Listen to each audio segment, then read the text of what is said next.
est-ce que la Rance est un obstacle? La Rance maritime, c'est, paraît-il, un cordon ombilical entre les trois agglomérations de Saint-Malo, Dinan et Dinard. C'est ce que dit un peu Yvonne Jean Haffen comme légende de cette gravure qui veut représenter ce cordon ombilical qui réunit ces trois cités. Mais soyons honnêtes, je vais couper l'écran partagé parce que c'est aussi une ligne. Alors, qu'est-ce qui se passe? Jean-Yves Romagné, vous pouvez couper votre micro, s'il vous plaît. Jean-Yves Romagné, merci beaucoup. Voilà, c'est aussi cette rance, c'est une ligne de séparation. Quand on est sur une rive et qu'on veut aller à l'autre et qu'on voit cette étendue d'eau, oh, ça sépare.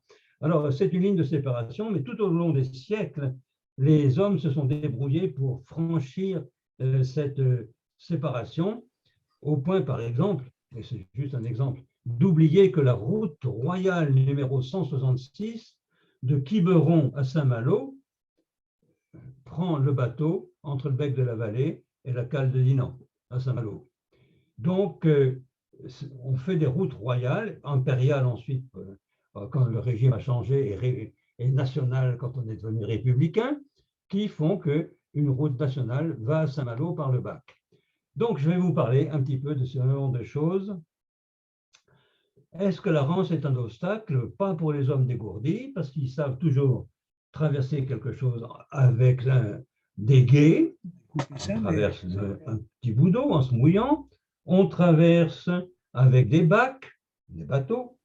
On traverse avec des ponts. Donc, voilà un peu ce qui sera le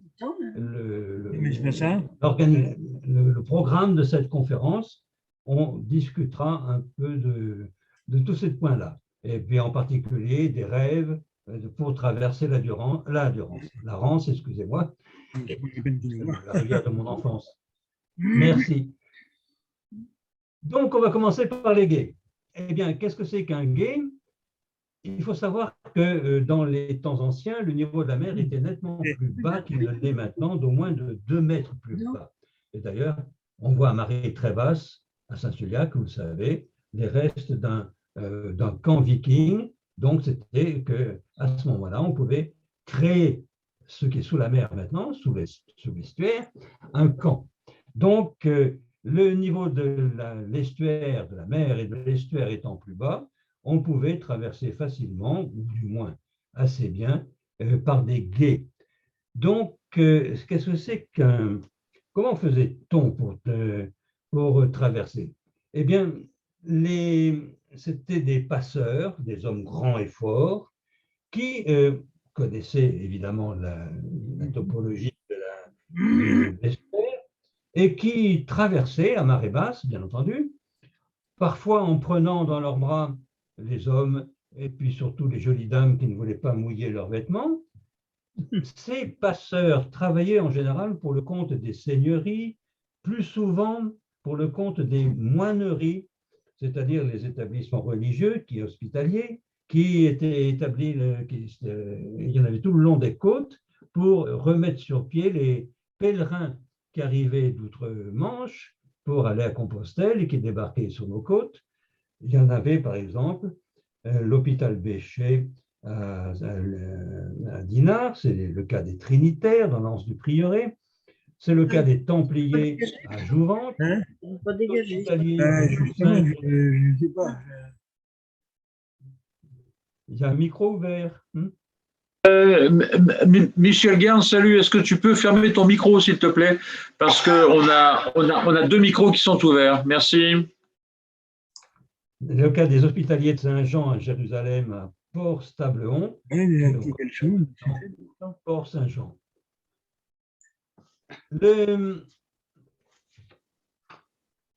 Cette activité des passeurs, pardon, il n'y avait pas que les hommes à utiliser les gués. Et je vais vous raconter une petite histoire qui est bien connue.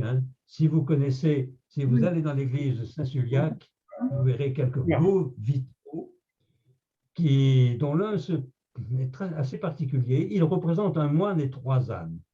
Voilà son origine. Elle est liée au port d'Aumône. un vieux texte dit « En face du monastère de Saint-Sulliac, sur la rive gauche, se trouvait le village de Rigourdin, où les habitants faisaient l'élevage des ânes. Or, ces derniers avaient pris l'habitude, la nuit, de venir manger les récoltes du monastère. Alors, Sulliac, à plusieurs reprises, adressa aux nocturnes visiteurs de justes remontrances, mais ils n'en tinrent aucun compte. Ils se risquèrent même à franchir les enclos qui protégeaient les vignes de Montgarot. Sulliac, alors, pour les punir, les rendit immobiles et leur retourna la tête. D'où le vitrail que vous voyez là. Et quand les propriétaires de Rigourdin virent que leurs ânes ne revenaient pas, ils se rendirent au monastère et on juge leur effarement d'apercevoir les bonnets incapables de se mouvoir ni de remuer non plus que s'ils eussent été de marbre ou de bronze. Mais Sulliac n'était pas vindicatif et il a rendu aux animaux la liberté de leur mouvement à la condition expresse qu'ils ne traverseraient plus jamais la rivière. D'ailleurs, pour les en empêcher, il élargit la rance et lui donna l'étendue qu'elle a maintenant devant Saint-Sulliac. Voilà l'explication de ce vitrail un peu bizarre qui se trouve dans l'église de Saint-Sulliac. Louis, non. Tu peux améliorer le micro, s'il te plaît, parce que certains ont du mal à t'entendre. Je suis en train de contrôler les discussions. Et donc, merci d'essayer de parler peut-être plus vers le micro. Voilà, je ne sais pas. Voilà. Je vais essayer de me rapprocher. Est-ce que c'est mieux? Peut-être, oui. Donc, tout ceci était bien sûr irrégulier, précaire, et il a fallu attendre la fin du Moyen-Âge pour que ces passages d'eau, ainsi qu'on les appelait alors, deviennent des services publics qui étaient concédés par les ducs ou les rois ou le roi à des seigneurs moyennant finances, ou en remerciement de services rendus. Et alors, ils ont été soumis à des règlements et des tarifs définis, c'est devenu un service public. Après les gués, voyons un peu les bateaux, les embarcations. Parce que les passeurs de gués, les mandants, se sont vite aperçus que s'ils pouvaient disposer d'une embarcation, eh bien, ils pourraient élargir leur temps de travail et par là augmenter leurs revenus. Par exemple, le terrier, le registre des terres, de la seigneurie de Plouer en 1587 mentionne le droit de passage du port de Stableron par lequel, par lettre patente de Louis XIV à Messire Bouillon en 1683, était afféagé contre versement d'une rente annuelle de 75 livres, précisant que le dit comte de Plouer devait entretenir 6 bateaux pour assurer le passage. Bien sûr, rien n'interdisait de posséder sa propre embarcation puis de s'en servir pour son usage personnel. Et là, on connaît l'histoire de Hector Serouin, bien connu comme tenancier d'hôtels et de restaurants à Dinard et dans la région. Il avait, en 1925, il tenait un hôtel, l'hôtel Jacques Cartier à Saint-Malo, mais il avait ouvert un salon de thé restaurant à la villa Les Fleurs, à la vicomté de Dinard. Donc, tous les jours, matin et soir, il traversait la Rance avec son bateau entre Solidor et la plage de Port-Soulière. Il avait, nous sommes en 1925, déjà un bateau à moteur. Et d'ailleurs, cette tradition des passeurs de Rance en bateau continue, en version moderne, c'est avec le soutien de l'association Cœur Émeraude.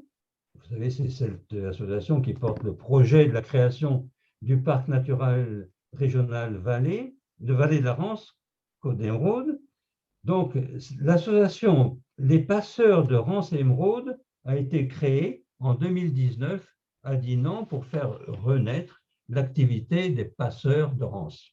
Il y a 3 passages qui sont proposés aux piétons, de la cale de Mordreuc à celle de Plouer-sur-Rance, du Minic-sur-Rance à Saint-Sulliac et de Pleurtuis à la cale de la Passagère à Saint-Malo.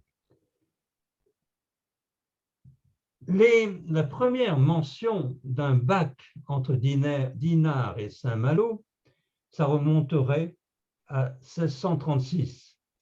La propriété du passage appartenait, dit-on à l'époque, à la famille Ladvocat, et l'embarquement semblait se faire au rocher de la Platière. Le rocher de la Platière, c'est l'actuel quai de la Perle. Ce rocher était proche du hameau ancien de Dinard, mais vous voyez la côte à descendre, c'est bien pire que maintenant. Donc, tout au long du XVIIIe siècle, le bail du passage de Dinard a fait l'objet d'adjudications successives à des personnes privées. Les cales ont été aménagées, mais aussi les cahiers des charges sont devenus de plus en plus précis.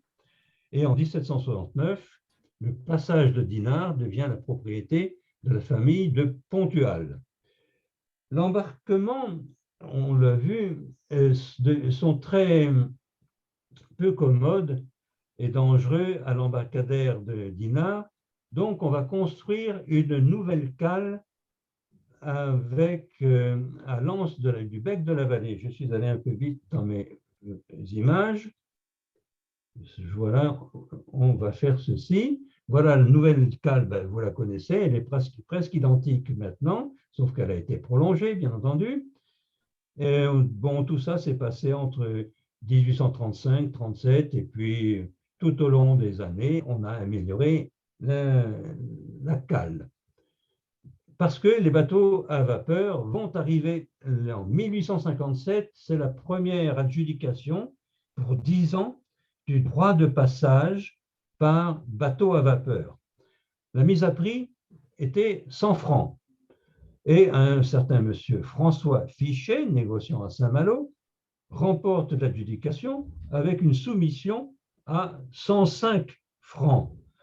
On voit ainsi que combien d'exploitations prévues paraissaient hasardeuses à d'éventuels concurrents.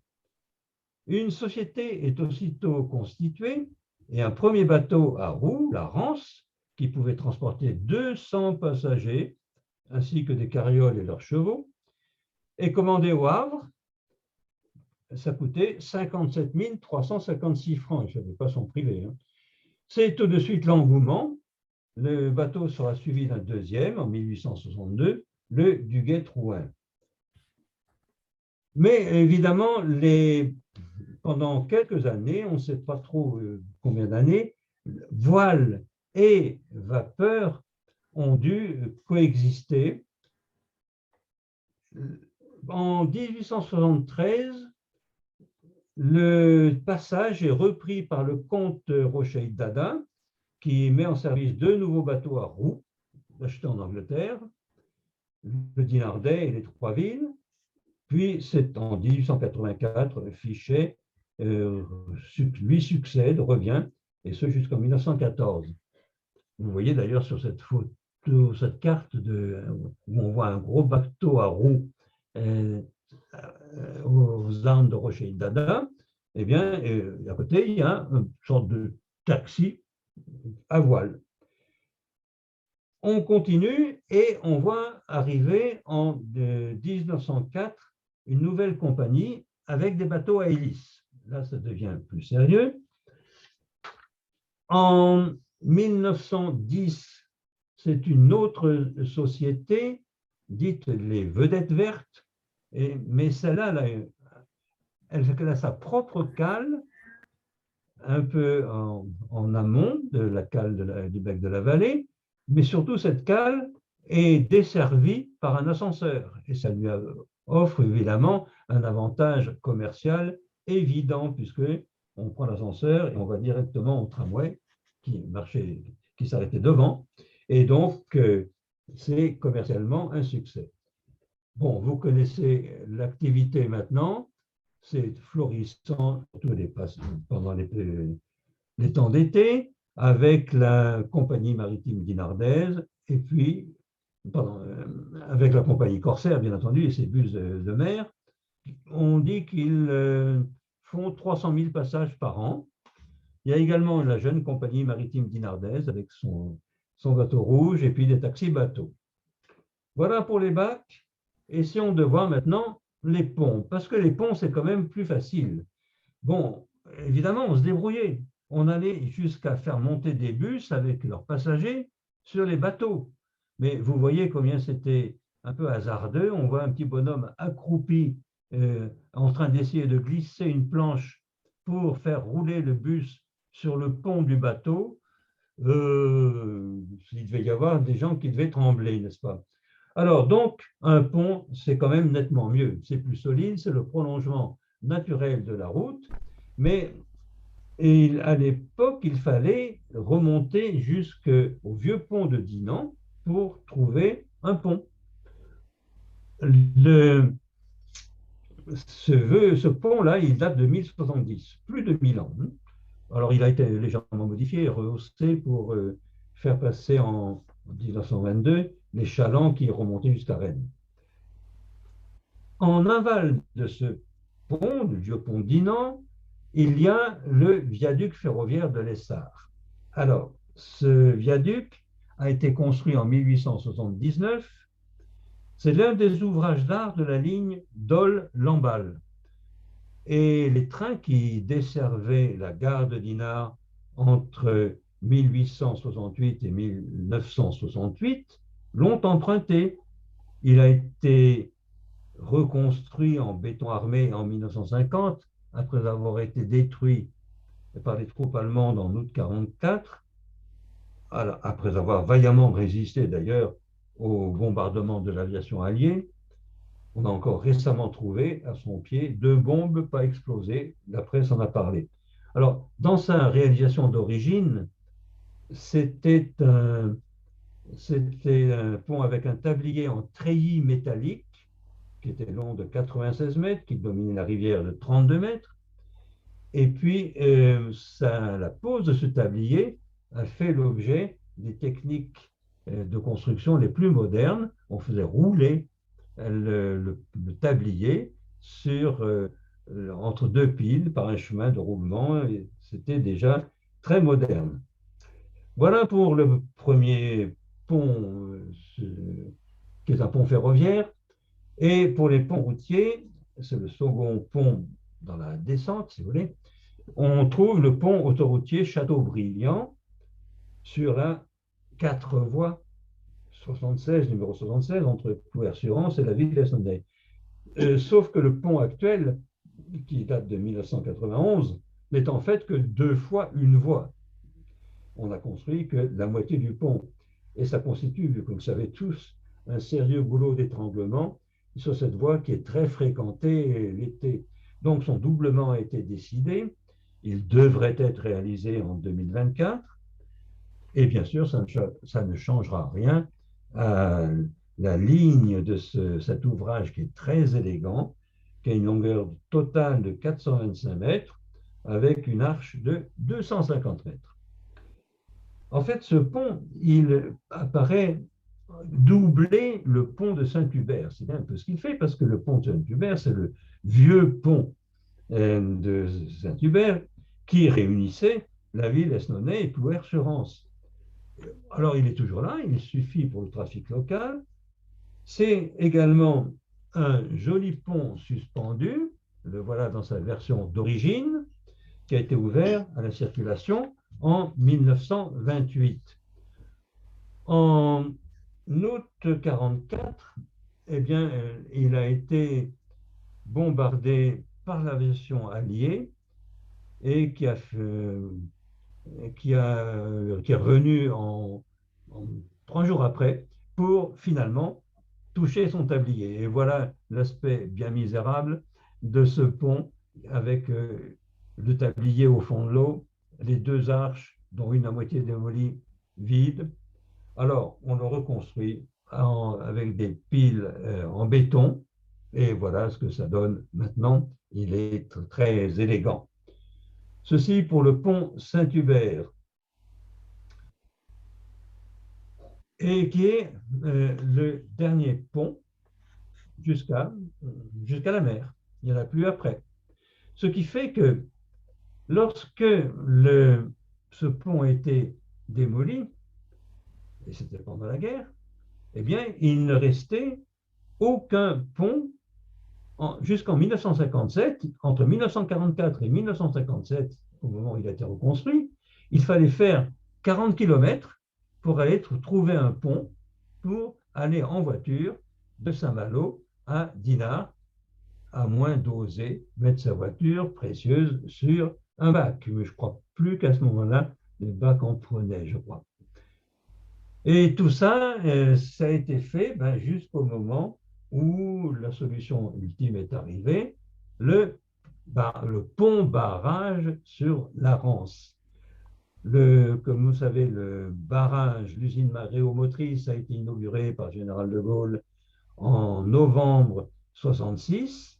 Il a fallu attendre, parce que les aménagements de la route n'étaient peut-être pas encore tout à fait finis, le 1er juillet 1967, où la route, le passage a été inauguré. Et évidemment, ça a été la solution ultime, même s'il laisse aujourd'hui, et vous savez, au bord de la route, les mobilités douces. Mais ça, on va en parler. Simplement parce que je voudrais parler de la saga des ponts qui, à eux seuls, pendant plus de 150 ans, on a fait des projets pour traverser l'estuaire avec des ponts. Voilà, ça commence évidemment par le pont de Bizeu. Tiens, le mot Bizeu n'est pas apparu sur cette image. Alors, je ne vous ferai pas la carte de la... ne cherchez pas sur les cartes où ce pourrait être le pont de Bizeu, c'est pratiquement le barrage. Hein. On le voit très bien de Dinard. Vous voyez, vous savez, c'est ce rocher de Bizeu, c'est le rocher de la Vierge. Hein. Il apparaît presque au milieu du goulet de la Vicomté. Donc, c'était assez normal que l'on rêve à monter un pont entre Saint-Servant et Saint-Servant, le parc des Corbières, qui est donc en altitude, et la pointe de la Vicomté, où aussi il y a de l'altitude. Donc, on pouvait faire facilement un pont en 2 travées, 2 ou 3 travées peut-être, pour relier Saint-Servant à Dinard. Moins de 1000 mètres en tout, la plus grande portée ne dépassait pas 500 mètres, l'ancrage était solide, la hauteur sous tablier laissait passer les plus hauts navires. Tout ça, les ingénieurs du milieu du 19e siècle savaient faire cela. Et en 1839, on voit un groupe de notables de Saint-Malo, de Saint-Servant, qui font une pétition commune au ministre des Travaux publics pour construire un pont reliant les 2 rives de l'estuaire en prenant appui sur Bizeu. On fait un projet, c'est l'ingénieur Leport, 2 travées, tirant d'air de 25 mètres, très bien. Et puis là, les projets vont se succéder, chacun ayant ses avantages, ses inconvénients et son coût. Voilà le projet Chalibert qui relie la pointe de la Brebis à la Briantais. Alors, c'est pratiquement exactement le tracé de l'actuel barrage qui a englobé, comme vous le savez, l'îlot Chalibert. Hein. Donc, voici ne cherchez pas son dessin. Voici le pont de Cancavale, voilà, là c'est nouveau, entre la pointe de Cancavale et sur la rive gauche et le bourg de Kelmer sur la rive droite. C'est sans doute le pont le plus court, peut-être le moins cher, permettant la plus grande hauteur sous tablier, parce que là aussi on a des bonnes hauteurs, donc pas de souci de ce côté-là.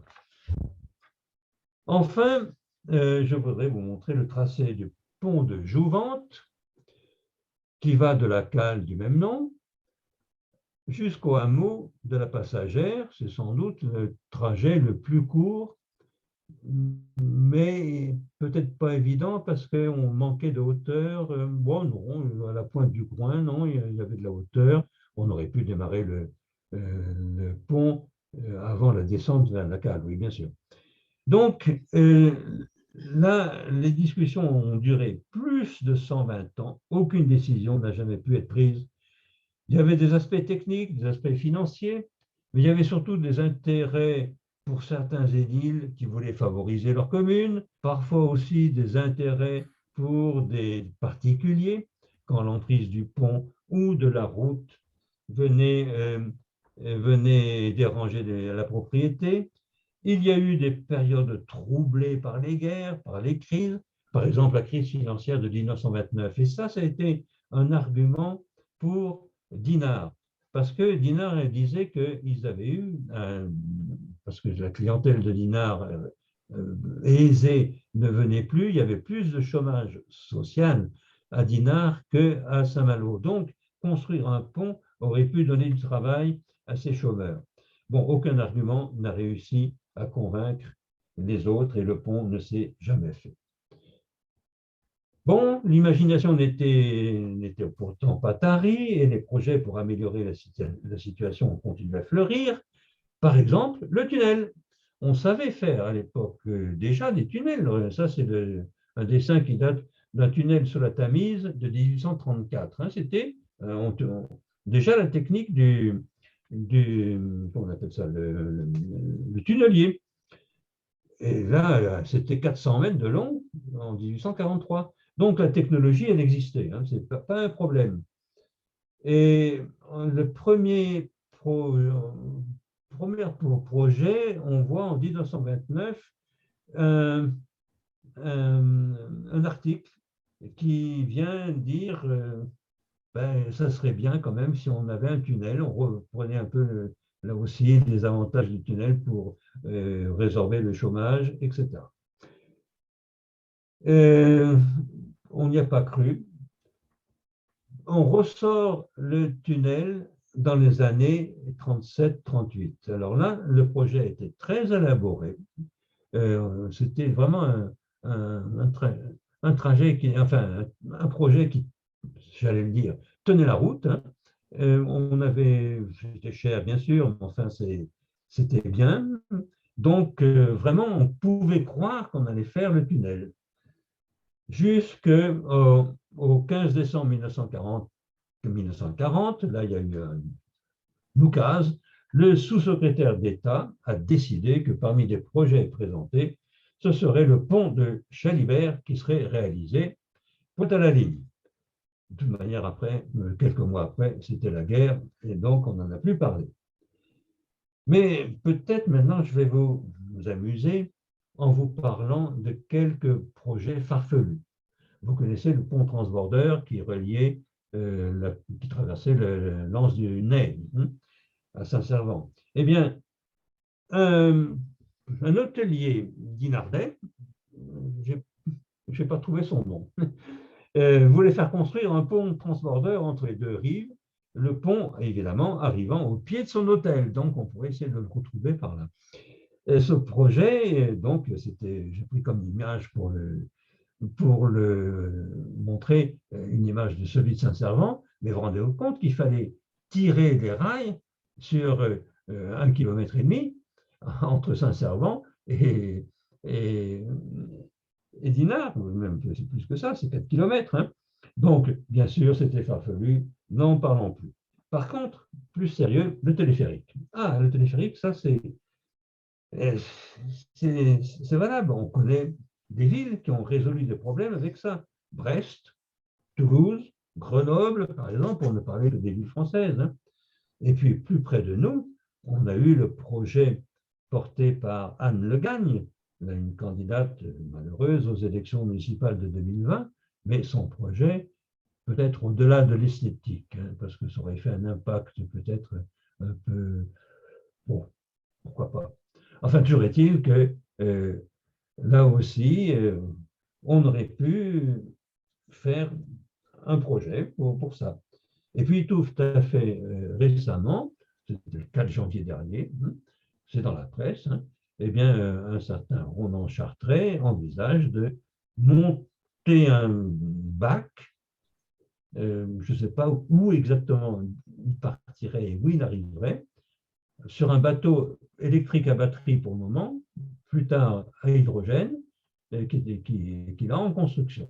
Donc, c'est à suivre, ceci. Parce que, alors, pourquoi tout cela ne deviendrait pas une réalité.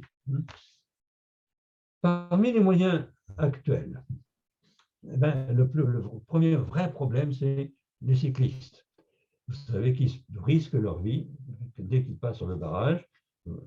Et vous-même, très certainement, avez eu peur en doublant un cycliste sur le barrage, ou bien vous êtes resté sagement derrière, mais vous imaginez les klaxons. Donc, il y a eu un cycliste qui a perdu la vie très récemment, c'était en septembre de l'année dernière. Donc, il faut trouver quelque chose. Vous avez également pesté, comme tous, quand vous tombez sur le barrage en éclusage.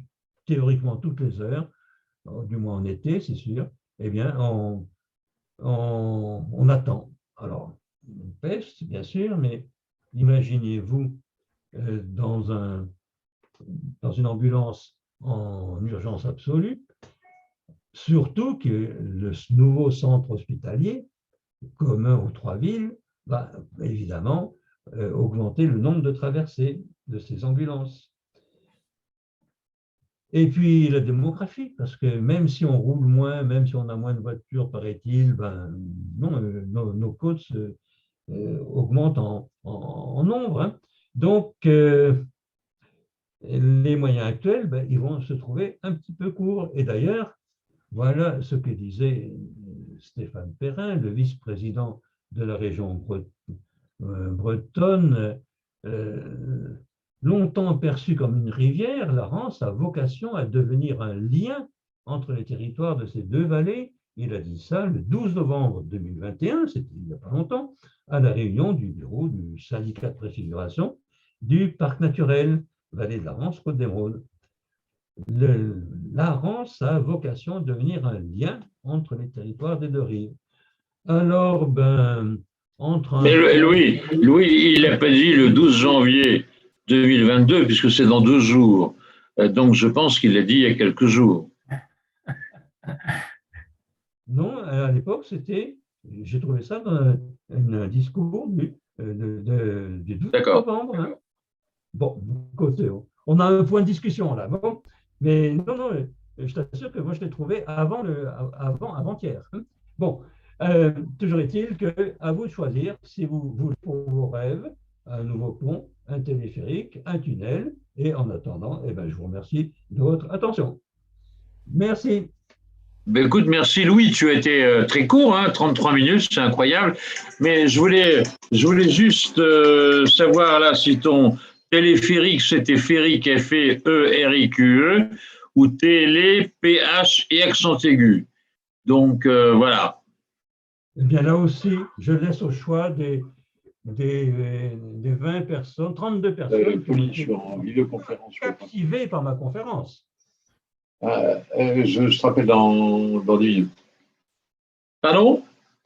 Je disais qu'entre téléphérique avec un PH et téléphérique avec un F, je laisse ça au choix des 32 personnes, sans doute captivées par ma conférence. Moi, j'ose le croire. Bien, alors Jacqueline, tu as une question? Non, je ris de l'humour de Louis et j'aime beaucoup ça. Super. Et y a-t-il d'autres questions? Oui, Louis, c'est Claude François, bonjour. Hein. Bonjour Claude. Il me semble qu'il y a quelques années, il y avait un projet de grand pont en hauteur qui enjamberait la Rance au-dessus du barrage. Au-dessus du barrage. Il me semble que le Conseil général avait discuté de ça. Non? Alors, je n'ai pas trouvé ceci, mais j'en ai entendu parler. Peut-être je ne suis pas allé assez loin dans mes recherches, mais comme c'était encore plus farfelu que tout, je n'ai pas osé le mettre. Mais c'est vrai que… Claude, tu fais allusion au pont qui était prévu en 1928 et qui était un pont avec une conception d'ingénierie d'une entreprise du Nord, je crois, mais qui était au niveau, me semble-t-il, de Zougans. Mais peut-être que Michel Guerd en sait plus. Ben, c'est-à-dire, je ne sais pas, oui, ça y est, j'ai mis le micro. Non, moi j'avais effectivement entendu parler comme projet. C'était des projets peut-être un peu farfelus. un deuxième pont qui surplomberait le barrage actuel. Ah ben voilà, c'est un peu ce que je disais. Voilà, c'est ça. C'est ça, oui. Jacqueline. Oui, c'est un peu ce que disait Claude. C'est assez récent, c'était il y a 2 ans, il me semble. Ouais. Bon.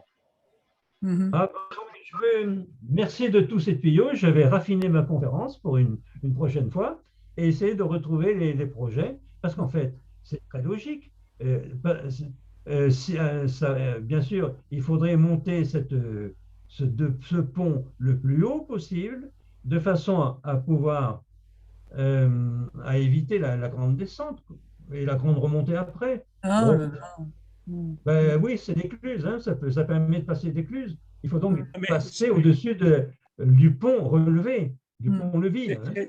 c'était cela, hein, ça avait été proposé, je ne sais plus, par peut-être l'un des deux départements ou les deux départements. Ils avaient envisagé cette possibilité. Hein, ce n'était pas vraiment un projet, c'était une possibilité. Et effectivement, on arrivait en haut, ce qui permettait. On arrivait sur la hauteur, on n'arrivait pas sur la route actuelle. Hein. Mhm, Bien sûr, Voilà. mais c'était intelligent. Hein. ouais. Et, C'était intelligent, c'est sûr. Ouais, Mais bon, je sais.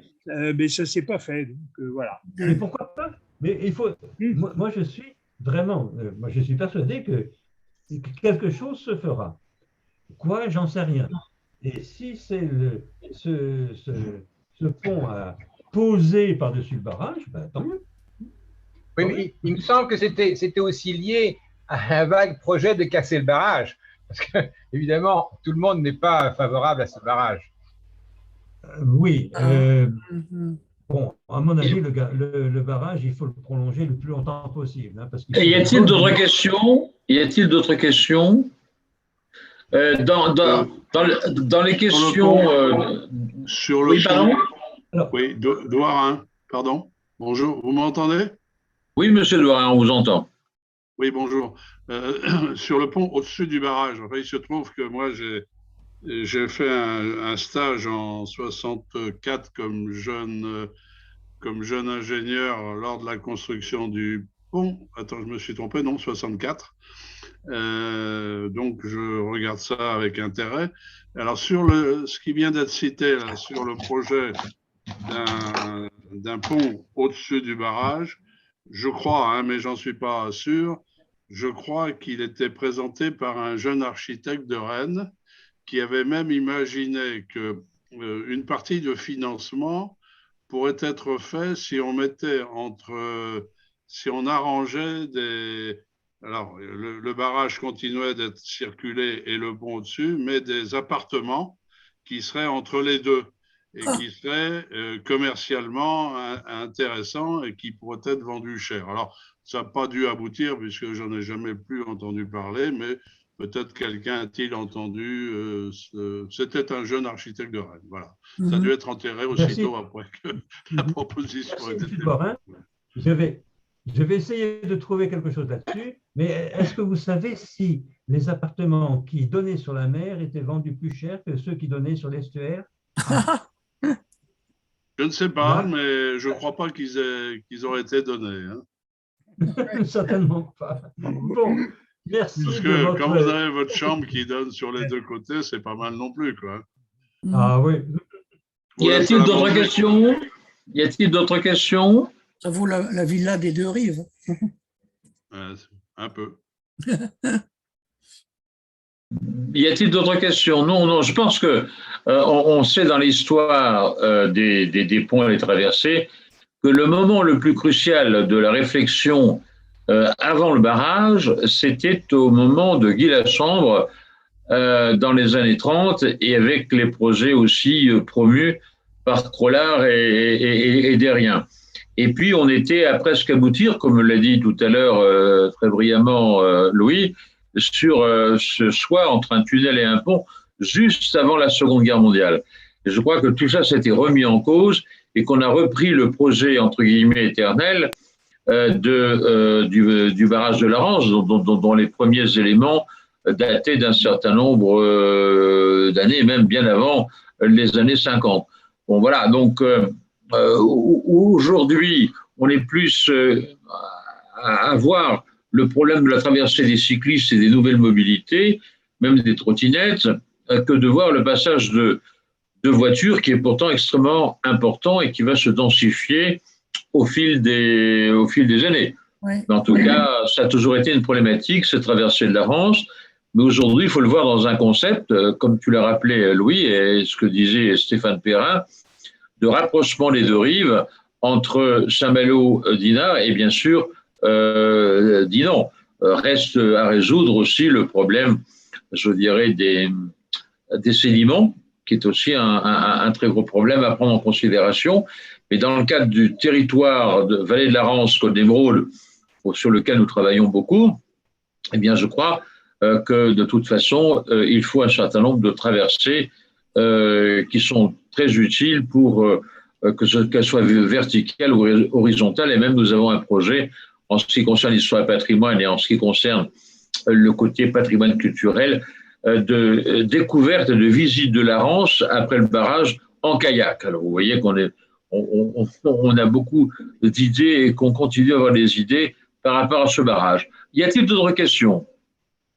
Je n'en vois pas, moi, de questions écrites, non. Donc, orales, je n'en vois pas non plus.